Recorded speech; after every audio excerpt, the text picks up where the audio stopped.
हर हर महादेव आप सभी को।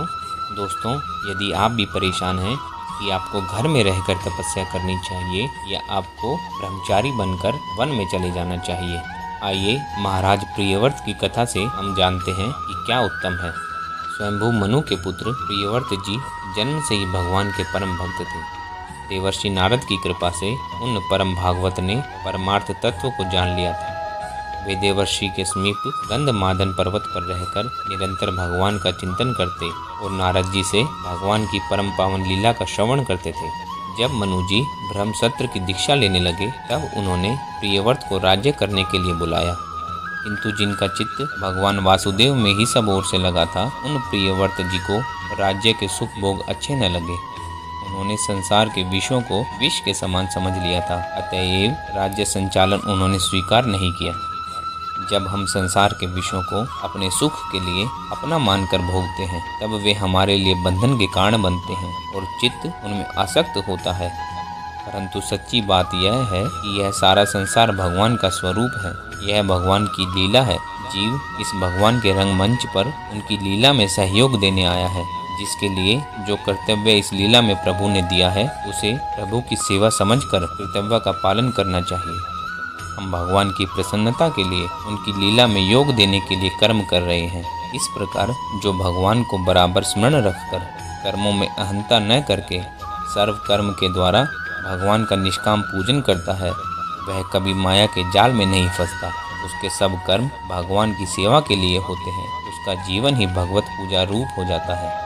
प्रियव्रत जी ने जब राज्य करना अस्वीकार कर दिया, तब स्वयं भगवान ब्रह्मा जी उनको समझाने के लिए ब्रह्मलोक से वहां पधारे।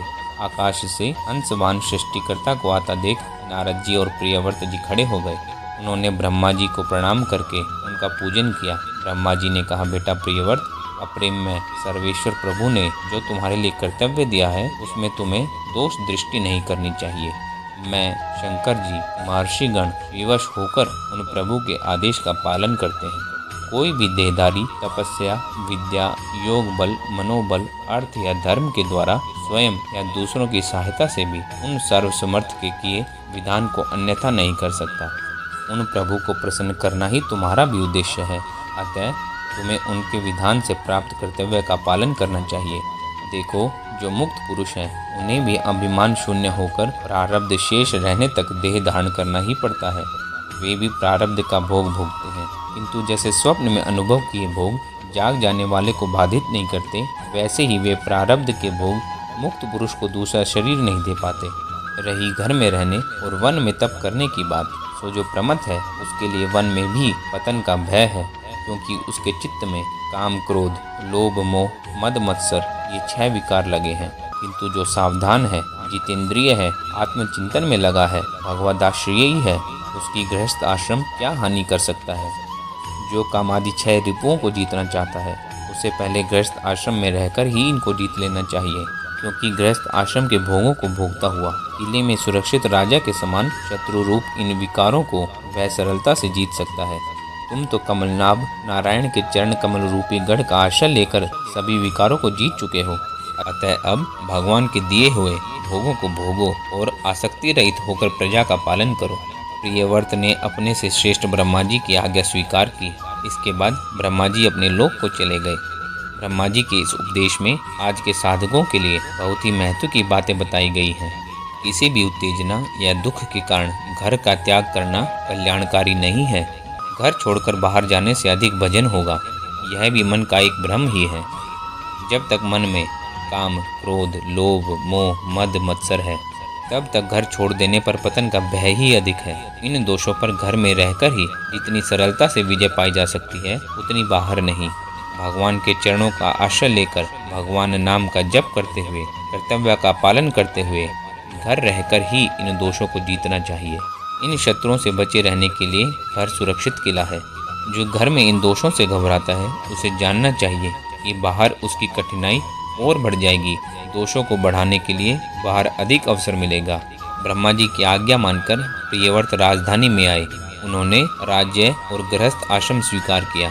प्रजापति विश्वकर्मा की पुत्री बहिष्मृति से उन्होंने विवाह किया। उनके 10 पुत्र और 1 कन्या हुई।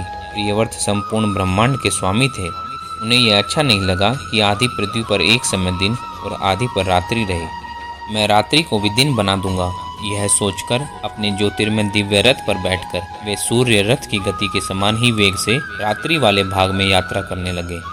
इस प्रकार 7 दिन रात्रि वे घूमते रहे और उतने काल में उन्होंने भूमंडल पर दिन के समान ही प्रकाश बनाए रखा। ब्रह्मा जी ने इस कार्य से उन्हें रोका। उनके रथ के पहियों से ही 7 समुद्र बन गए। उन समुद्रों से घिरे हुए एक एक द्वीप का अधिपति उन्होंने अपने एक एक पुत्र को बनाया।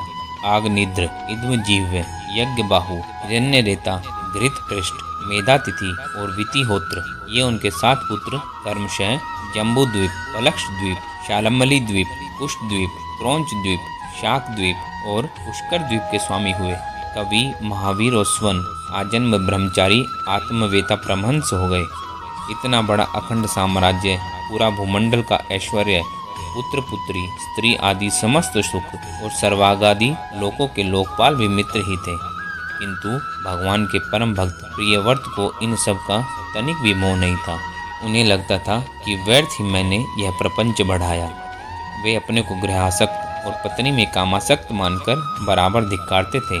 पुत्रों को राज्य देकर वे संपूर्ण ऐश्वर्य का त्याग करके फिर गंधमादन पर्वत पर नारद जी के पास चले गए।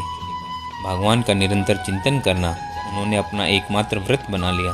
कर्म के द्वारा, पुण्य के द्वारा और योग के द्वारा मिलने वाला पृथ्वी और सर्वागादि लोकों का समस्त भोग उन्हें प्राप्त था, किंतु उन महाभाग ने उसे नरक के भोग के समान मानकर त्याग दिया।